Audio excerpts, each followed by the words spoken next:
Myself Padmaja, Associate Professor, Department of CSE, Institute of Aeronautical Engineering, Hyderabad. Today we are going to discuss about Introduction to Array Concepts, how to declare an array, how to initialize an array, and how to do the programs using array. Now, let us start with the definition of arrays. So, array is nothing but a group of items of similar type. So, you can also say array is a collection of data items of homogeneous type. So whenever you say a group of data items are stored together, then that normally requires contiguous memory allocation. So a group of data items are under a common name, as you can see in this diagram. Suppose we want to store a set of integers, 5 integers, suppose I want to store like this 10, 20, 30, 40 and 50. So we have to take an array of size 5, and this complete area is under one name. Suppose this is the name of the array is suppose ARR. So we have to declare an array of size 5 like this, ARR of 5. So if all the data values are of integer type, then we have to write int ARR of 5. That means each data value is of integer type. So the size of integer is 4 bytes in a 32-bit system. So 4 bytes each integer takes, like that you need 5 slots. So totally 4 into 5, that is 20 bytes of memory space is occupied by this array. So you can also say that an array is a collection of 2 or more adjacent memory cells called an array elements, and that are normally associated with a symbolic name. So how the array elements are accessed? Normally, the array elements are accessed through its position or index. So, if you want to access the first element, so you have to write array index position 0. Suppose A of 0 you will write. So, suppose A is the name of the array, then you have to write A of 0, which indicates that at index position 0, which element is there, that should be retrieved. So, how to declare an array? So, normally the syntax of array declaration is, first you have to mention the data type, followed by name of the array. Within square bracket, you have to write down the size of the array. So, example is int A of 10. So, here int is nothing but the data type and A is the name of the array. So, array names normally follow the rules of identifier. So, according to the rules of identifier, array name should not start with a digit or any other special character. The first letter should be an alphabet followed by letters or digits, and also underscore is allowed. So by following the rules of identifier, declare the array name, and within square bracket, how much memory you need, you have to mention that. Suppose you need 10 slots where you want to store 10 integers, you have to write size of 10. Normally, in an array, static memory allocation is done. That means how much memory the user have asked, that much memory will be allocated.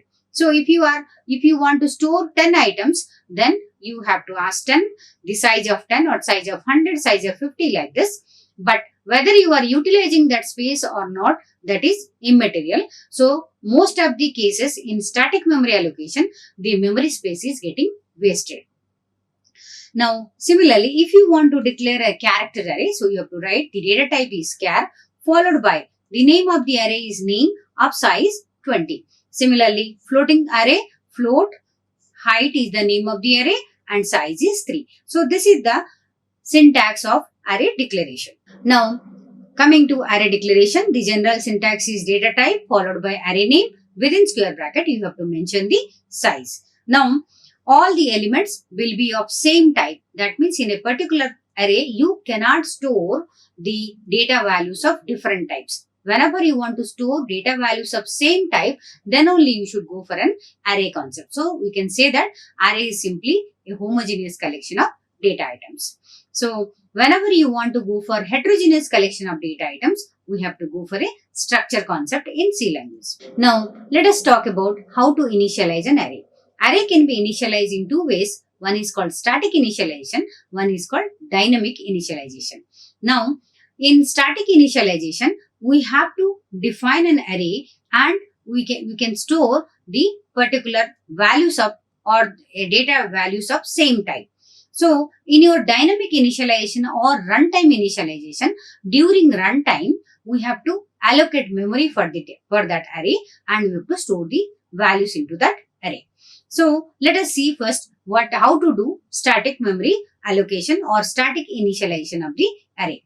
So in the static initialization of the array, suppose you have declared an array integer a of 5. Int a of 5. So here a is the name of the array and size is 5. So you can see over here in this diagram. So the complete array is having the same symbolic name a, and each slot will have a name with its index a of 0, a of 1, a of 2, a of 3, a of 4 and so on. So we have taken a size of 5. So by default in computer the index position always starts from 0. Okay. So we are storing the values 12, 45, 63, some 5 values we are storing in this case. So what is the total memory requirement? So to store one integer, we need 4 bytes for an integer. Size of integer is 4 bytes into, we have asked for 5 slots. So total memory requirement is 20 bytes. Similarly, suppose I want to store 5 elements, but during declaration, I have not specified what is the size of the array. Then the compiler automatically decides the size of the array based on how many values you are going to store. You can see the next example. Integer x is an array. Within square bracket, I have not mentioned the size. So, but I am storing 5 values inside the array. So, compiler will automatically decide how many values you are storing. So, size is automatically computed by the compiler and it will be taken as the size of 5. So in C language, it is allowed that whether you write or not, if you have initialized that array with values, then automatically the size will be computed. But if you want to use this syntax, then you must initialize the array with some values. Now in this second example, suppose you want to declare a character array. Suppose character of 6 you have written, but we have written 5 characters, India. INDIA. So 5 characters I have written. So why we should go for the, in case of character array, why we should take the size as 6, 1 character extra. Because in the character array, the last terminating character is called the null character has to be inserted. So for the null character, 1 extra space you must provide. So that's why if you want to store India, then what is the length of India? It is 5 plus 1 you have to always give to store. So this is only required in case of character arrays, but not for other data types or other types of arrays. So you can define here, say size 6. So you can see over here, name is the array name. So name of 0 contains I, name of 1 contains N, name of 2 contains D, name of 3 contains I, name of 4 contains A, and the name of 5 contains the terminating character, that is called the null character. So this is mandatory to write down or insert the null character. If you do not insert on your own, then compiler automatically inserts it. Okay. Now the next example is float array. We have declared a float array of height 4 and we have stored exactly 4 values. So for integer array, character array, for integer array and float array, double array, 1 extra space is not required. Then similarly for double array, we have declared the size as 3 and exactly 3 elements you can store. Only for character array it is required. Now, so we talked about that there are 2 ways to do array initialization. One is called static initialization, one is called runtime initialization. So we have seen the examples for static initialization just now. Now let us talk about how to store the elements during runtime or runtime initialization of an array. So let us understand that how to read elements into an array during runtime. Now let us see this program. For example, suppose you have declared an array of size 5, integer a of 5. So imagine that there is an array of size 5. The name of the array is a. So the first element is a of 0, second is a of 1 and so on. A of 2, a of 3 and a of 4. That means the index values are 0, 1, 2, 3 and 4. So there are 5 index slots. Now let us read the values from the standard input device. So enter elements into the array. Now how to read a number of group of elements whenever you want to read. That means repetitively you want to do the read operation, then go for a loop. Suppose you want to read a single element, then you do not require a loop. Whenever you want to read multiple elements, then go for a loop. So we have taken a for loop over here to read 5 elements into the array. So for I is equal to 0, condition is I less than 5. Yes, 0 is less than 5. The condition is true. Then go inside. So inside the loop, there is a scanf statement to read the elements into the array. So using this scanf statement, we are providing the address of each index element. First time, it is ampersand A of 0, I is equal to 0. So we are providing the address of A of 0th slot. So the first element which is read from the keyboard will be stored into A of 0. So suppose you are reading 10, so 10 will be stored into A of 0. Then update the value of I++. So I becomes 1. 1 is less than 5. Yes, it is true again. So again, this scanf will read the second element and it will be storing into index A of 1. So second element will be stored into A of 1. Like this, the for loop will be repeated for 5 times and 5 values will be read during runtime. The 5 values will be read and stored into the array. Now, in the similar manner, suppose whatever the values are there inside the array, if you want to display the content of the array, then we can do in the similar manner using a loop, and inside that we can write down a printf statement. Now let us display the values of the array. Now, so let us write a printf statement. The elements of the array are, then write a loop, because the loop must iterate 5 times to display the content of the array. So for I is equal to 0, I less than 5 and I++, let us write a printf statement to print the first value at index number 0. So write A of 0, A of percentile D is equal to percentile D. So it is A of 0. First time I is equal to 0. So the value which is there at A of 0 will be displayed, which is nothing but 10. Second time, the value which is there at A of 1 will be displayed. A of 1 is 20. Then A of 2 is 30 and so on up to A of 4, which is nothing but 50. So this is the manner the loop will run for 5 times and it will display the content of the. Now, let us go for one more example, that how to read your name and display it using array. So what is your name? Suppose whenever you talk about reading a name is nothing but a string. So string is nothing but a group of characters enclosed within double quotes in C language. So a group of characters whenever you want to read, then you need to store the group of characters into a character array only. So how to read a name and store it into an array and then display the contents of the array. So this is the program. So let us start with it. So suppose to read a name, we have taken a character array of size 8.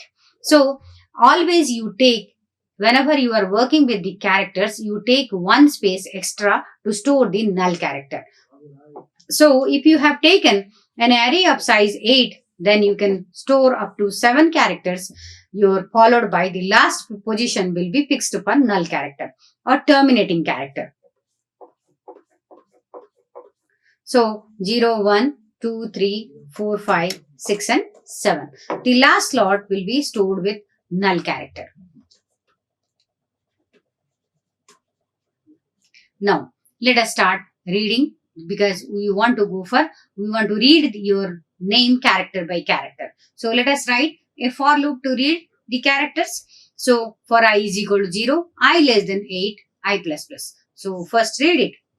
So for reading the character, the format specifier is %C and ampersand name of I. So first time name of I becomes 0. So the first character will be stored over here. Then the second character, suppose you want to read any value.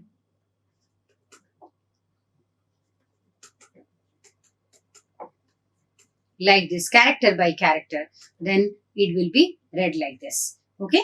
So you can read all the characters. You can read some characters here and then you can print that using again the same type of for loop, but instead of a scanf statement, just write a printf statement to print the characters. So one by one character will be displayed. So this is called the runtime initialization of values using the loops. Now let us discuss about one more program where we want to find out the sum and average of student marks in different subjects. So, whenever a student has got marks in different subjects, that we will store it into an array, and then we'll read the content of the array and we will sum it up one by one marks and find the sum and average of it. Now, let us, for storing the marks of different subjects, let us declare an array called marks array. This marks array, we have taken size of 5. Suppose 5 different subjects are there. So, the first one is called marks at marks of 0 will contain the subject marks in the marks of first subject. Marks of 1 will contain the subject, the second subject marks, and so on. This is 2, this is 3, this is 4, and so on. So, you can simply assume that 5 different subject names are there. 5 different subject marks are there in this array. So, first how to read the marks into the array? Let us discuss. So, we have taken one variable, sum is equal to initially 0 and average is equal to also 0. As the average marks will be floating point type, so we have taken float average is equal to 0. Now, let us first read the marks into the array. So, write a printf statement, enter marks into the array. So, we have written a loop because we have to read 5 different subject marks for I is equal to 0, I less than 5, I plus plus. Now, read the marks. So, each marks is integer type. So, read the marks and the marks will be stored into the individual cells. So, suppose the marks are like this. And after reading a single marks, immediately what you want to do? We want to do sum is equal to sum plus initial sum was 0 plus marks of I. So, it is nothing but marks at index location 0. So, which is nothing but, suppose it is 32. So, 0 plus 32 will be 32. Then second time, I will be incremented to 1. 1 is less than 5. Yes, it is 2. Again, it will come inside the loop. So, read the second marks. So, suppose it is 45. So, again, sum will be computed as the earlier sum is 32 plus marks of 1. So, which is nothing but 45. So, 32 plus 45 will be calculated. Similarly, third time, it is 32 plus 45 value plus marks of 2 and so on. It will be computed repeatedly for 5 times. So, inside this loop itself, we are reading the marks and also finding out the sum of marks. So, when this loop is over, already in the sum variable, we will get the sum of 5 different subject marks. Now, after coming out of the loops, now if you want to display the marks, you can display the total marks, followed by, if you want to find out the average, you can write down average is equal to sum by 5 or sum by 5.0, you can do it. So, you can display the final total marks and the average marks of the student. Now, the next example is how to find out, how to check the frequency of a particular number. For example, if you have an array of size 10, for example,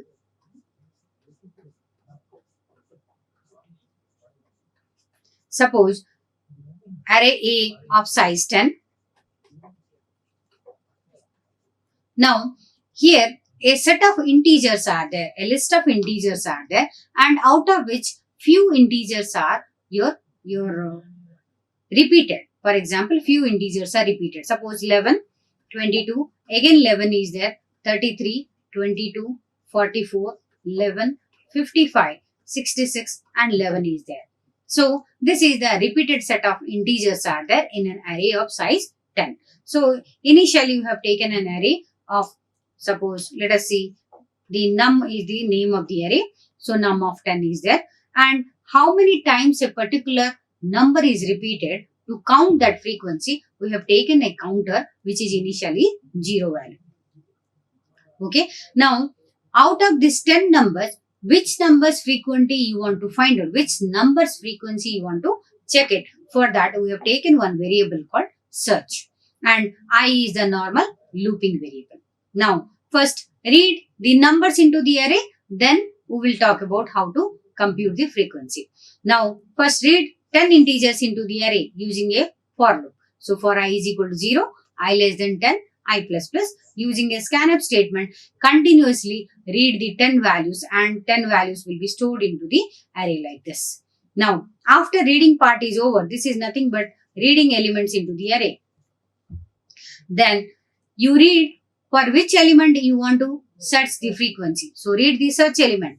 So suppose our search element is 11, for example, and I want to check the 11th frequency in this array.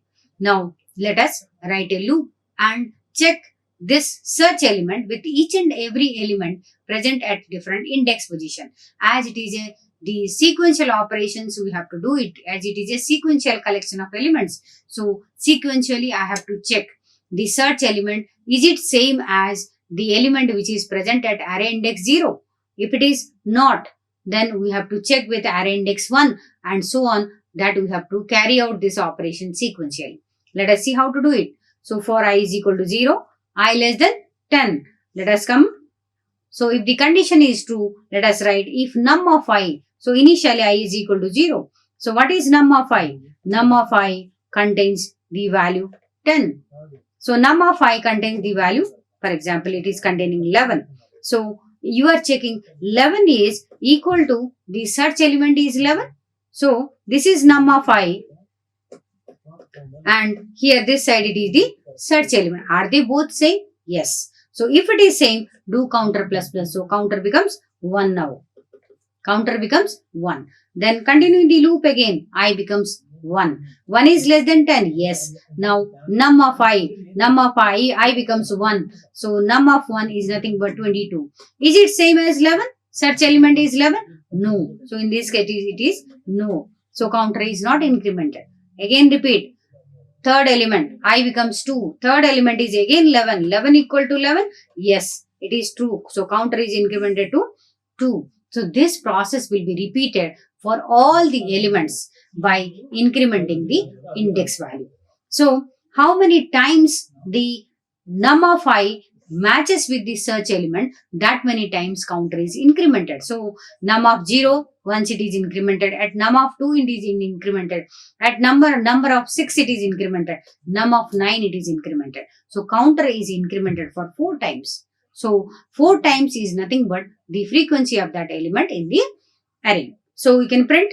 Finally, when the loop is over, we can display the search element is found these many times. So you can print that the search element is found here 4 times. Now, let us discuss one more example to count the positive, negative, odd and even numbers in an array. So for that case, you can take a bigger array of containing a set of integers, and the numbers may be positive, negative, or even, odd, all the combination of numbers you take and find out that what is the frequency of each type. So for this case, we have taken a number of size 100. So you can take any size. Then we have taken 4 different counter. So put your positive numbers, negative numbers, even and odd, all are initialized to 0. So these are the different counters we have taken. Now let us read the value of n. So we have taken an array of bigger size. We have declared an array of size 100. So the index slots are from 0 to 99. But out of this 100, we may store 5 values, 10 values, 20 numbers. That is up to you. So the remaining, your memory space will be wasted simply. So suppose you are reading the value of n, and suppose n is equal to 10. I want to read only 10 numbers into the array. So read by taking a for loop. I want to read the element. So the reading part is done through an for loop. So for I is equal to 0, I less than n, I plus plus, read the element. So first 10 numbers will be read into the array. Okay. Now again, after reading the element, suppose I am reading 10, minus 5, 23, 45, your 72, your minus 18, something like this. I am reading, suppose n is equal to 6 elements I am reading. 6 elements are there. Then what I am doing here, then using this another for loop, I am checking whether it is negative or positive or odd or even. So for doing this, I am taking the help of here ternary operator or conditional operator here. So first time I is equal to 0. 0 is less than n value is 6. Yes, it is true. Then come inside. Num of I. I means I is initially 0. Num of 0 contains 10. Is it less than 0? No. If it is not, then it is a positive number. So increment as positive plus plus. So positive counter is getting incremented. Similarly, the same number you can check whether it is modulus 2 is equal to 0. That means is it a even number or odd number? So 10 modulus 2 is equal to 0. So it is an even number. So it will be done even plus plus. So this process will be repeated for all the numbers to check whether it is even, odd, positive or negative.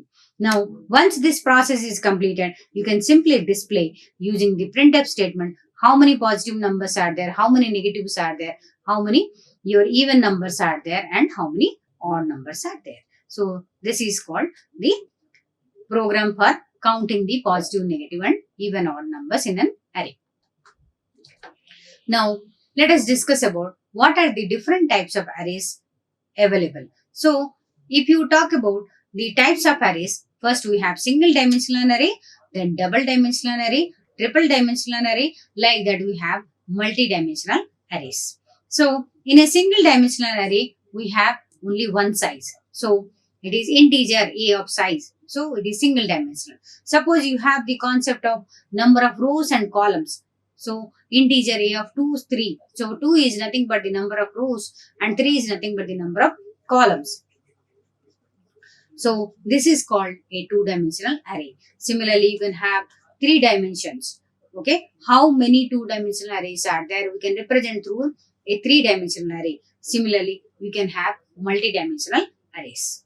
Now, coming to the advantages of array. So, arrays normally allows you to random access of the element. So, you can randomly access any element through its index position. Now, but if you talk about the array performance, then arrays have better cache locality that makes a big difference in the performance. So, we still prefer arrays while dealing with multiple or a group of elements.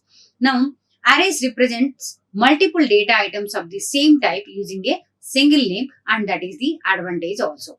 So, these are the advantages. Let us discuss about the disadvantage of arrays. The biggest disadvantage is the size of the array is static in nature. We cannot change the size of the array allotted to it. So sometimes as a programmer, we take a bigger size and we waste a lot of memory space. So if you will take a smaller size, then we cannot extend it further. So we have to go for only dynamic memory allocation concept in that case.